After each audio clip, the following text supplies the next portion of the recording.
أعوذ بالله من الشيطان الرجيم.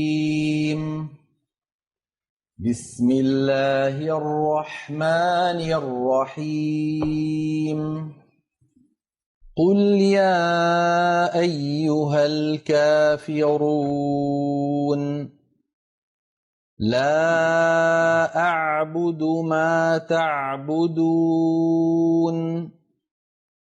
ولا أنتم عابدون ما أعبد ولا أنا عابد ما عبدتم ولا أنتم عابدون ما أعبد لكم دينكم ولي دين.